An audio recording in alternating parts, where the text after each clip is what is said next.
JD was back at it here to give everyone another Game of Thrones Season 6 episode review video. Before I get into that, though, pretty important. If you aren't caught up to the point where I am rewatching or watching Game of Thrones, or you're just not entirely sure, then you definitely need to take the initiative and pay attention to the episode's title, which of course I'll mention as well as put in the description for you if that happens to be the case and you're not caught up. It would be my recommendation that you don't watch this video any further, just to avoid any potential spoilers. This will be Game of Thrones Season 6, Episode number 5. Title of this episode is called The Door. This will be my review reaction recap after just finishing watching the episode. So, Sansa confronts Littlefinger about his decision to have her marry Ramsay. He explains that he was ignorant of Ramsay's cruelty and, of course, begs for forgiveness. In exchange, he offers Sansa the opportunity and support of the Vale in her attempt to retake Winterfell from the Boltons. But Sansa declines, and then Littlefinger reveals that her great uncle, the Blackfish, who we haven't seen since Season 3, Episode 9, The Reigns of Castamere, has actually retaken Riverrun with the Tully army. After he leaves, Sansa orders Brienne to go out and recruit the Blackfish for their cause. Jorah reveals his grayscale to Daenerys. He admits his love for her, and Daenerys orders him to find a cure and return to her so he can be by her side when she conquers Westeros. Pretty touchy moment there because she's exiled Jorah twice, and now she's like, okay, you are the man. You saved my life. I owe you.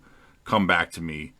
At the King's Moot, Yara makes her claim to be the salt to the Salt Throne, with Theon supporting her claim, and then their uncle Euron arrives to stake his own claim.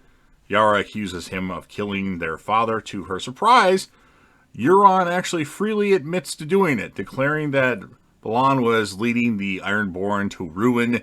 He promises to conquer Westeros by marrying Daenerys Targaryen and forcing and offering her the Iron Fleet. He is subsequently chosen as the king. Theon and Yara, realizing Euron will have them put to death, flee with the best ships of the Iron Fleet. Undaunted, Euron orders the Ironborn to begin construction of a new, better fleet.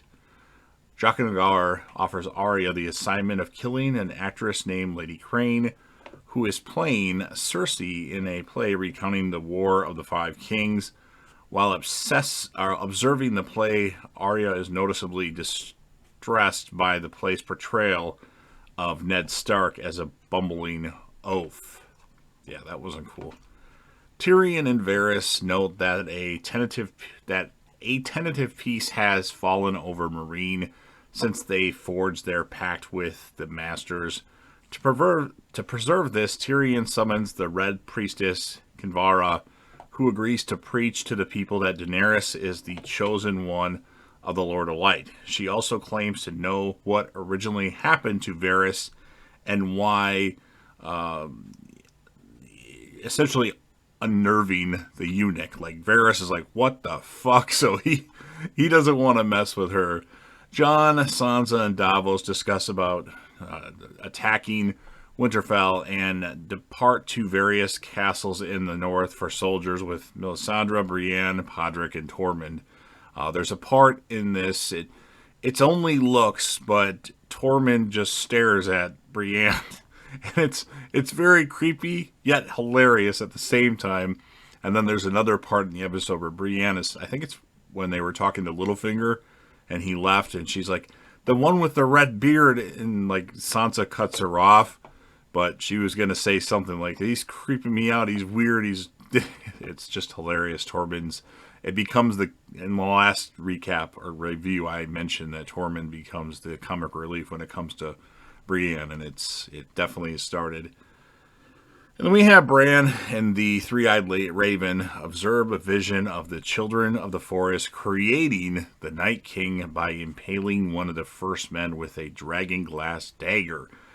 Bran, at the same time, confronts Leaf about creating the White Walkers. Now, she explains that they were at war with the First Men and had no choice. They used them for protection, essentially.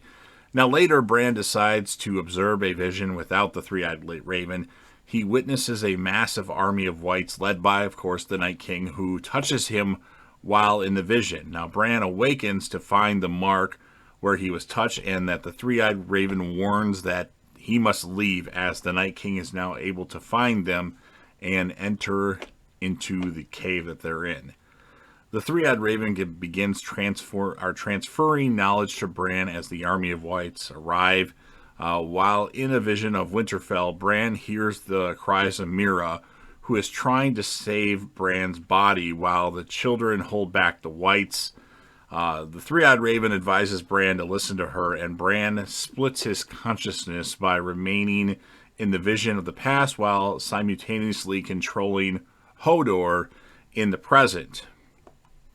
The Night King does end up entering the cave and eventually kills the three-eyed raven.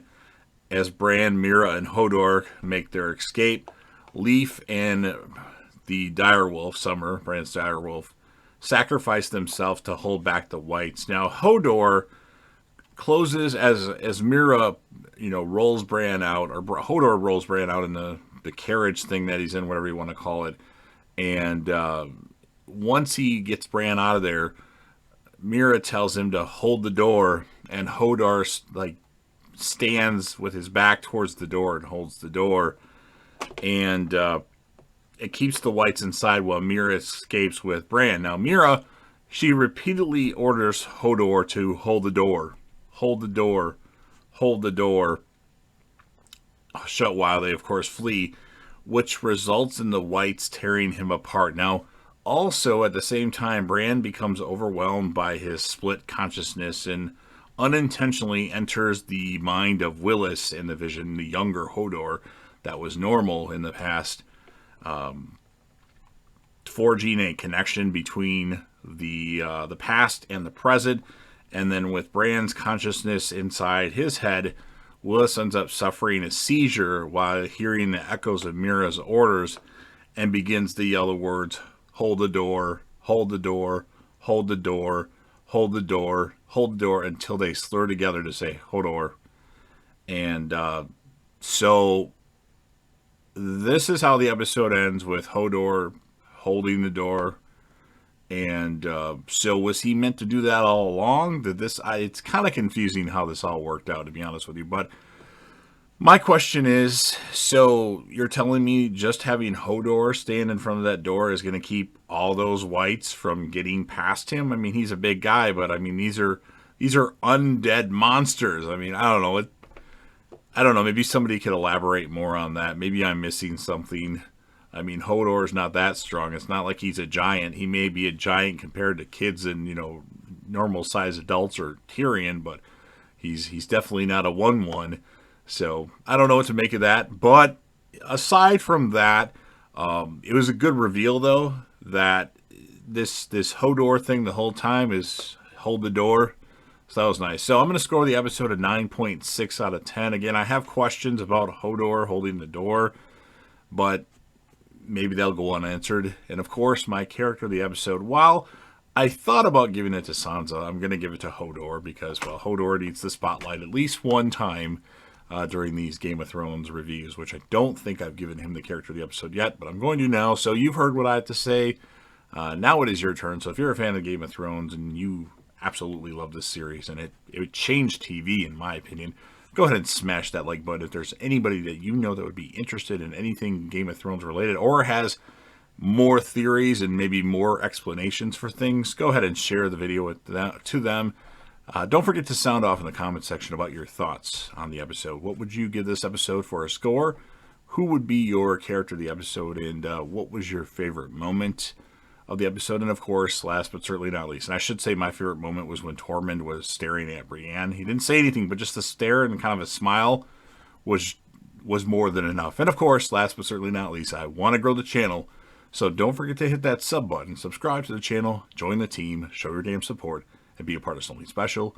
And JDev will return.